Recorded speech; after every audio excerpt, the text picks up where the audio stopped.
There's no way Brandon Aiyuk is going to be a part of this team and this organization before the season starts. I don't believe it. And I think the Commanders make a lot of sense. And why? Because he's very good friends with the quarterback over there. He has a very good relationship with him. And the organization as a whole would be looking and seeking to give away a ton of draft stock.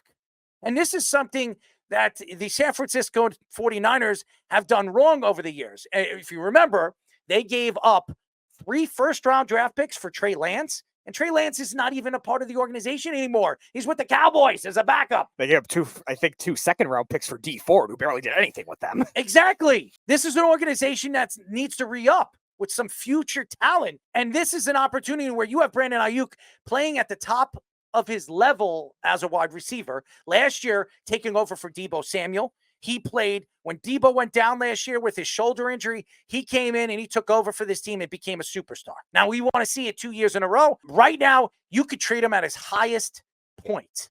You can get a first, maybe even 2 firsts, if the Commanders are willing to do that. And the Commanders could see the Aiyuk as a game-changing wide receiver. You put him on the other side of the field, you have 2 weapons that can dominate, and they have a very good running game. And now with Dan Quinn as a defensive coordinator and an offensive coordinator that actually knows what he's doing, not as a coach, but as an offensive coordinator, this team could be explosive. They can actually be a threat in the NFC. Brandon Aiyuk deserves to get paid. He does. I don't care what anybody says. Brandon Aiyuk is that good of a player. Now, do I think he's a top 5 wide receiver? He's not. He wants top 5 wide receiving money, but he proved last year he's one of the top 5 wide receivers in the league. I have to see him do it multiple years.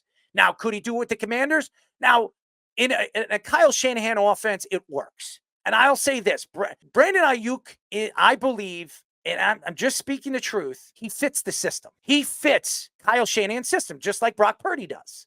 So does Deebo Samuel. Now, do I think Deebo Samuel would be putting up the same numbers if he was playing for another team, another organization, another offense? I don't think so. I don't think Brandon Aiyuk would either. I don't. And Brock Purdy he'd be a backup quarterback somewhere else. I'm just speaking the truth here. You saw what Brock Purdy did in the Super Bowl last year. He wasn't good. He got outplayed by a quarterback that's that much better than he is. And Brock Purdy was an MVP candidate. Why? Because he fit the system. Now, I sit here today. Does Brandon Aiyuk deserve over $30 million? Absolutely. When you look at his numbers, he's worth $30 million. If Tyreek Hill is going to get that money and everybody else is going to pull in that money, why shouldn't he? He deserves it. Now, if he believes he's worth it and the 49ers believe they can get something back significant, then you move him. But you can't play with this before the season starts, because if you do, you're not going to get much back for him. Because if he sits out and he says, you know what, trade me or I'm sitting out, they're going to call his bluff. And that means Brandon Aiyuk coming into the season is not going to have he's not going to have an off season. Then you're coming in cold, and it's going to take him 5 to 6 weeks to get himself understanding the offense. And then you're going to see some things happen where you're going to say you're not going to get what you think he was worth. And that's the thing. I think that if you think that Brandon Aiyuk is worth trading right now at his highest point, then trade him. Get as much as you can back for him. If you can get 2 second-round draft picks for him, I trade him. Because you need to rebuild certain parts of this offense and defense. This team is getting older. You could say whatever you want. San Francisco has young players. I mean, Bosa's young. Purdy's young. They still have young players. But hold on, Deebo Samuel's getting old. George Kittle turned 30 last year. Yep.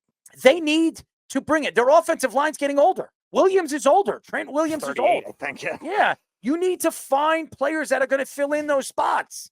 You need high draft picks to make those moves. And you never do, because you're one of the best teams in the league. They always draft well on day 3, and their first-round picks end up being very odd, like Trey Lance. Yeah, so honestly, if I was the 49ers right now, and Brandon Aiyuk is who he is, and Christian McCaffrey getting the money that you gave him, and obviously you trust that Christian McCaffrey is going to stay healthy this year, had a great season last year. He was the best offensive option throughout the league, and I thought was the best he should have won the MVP last year.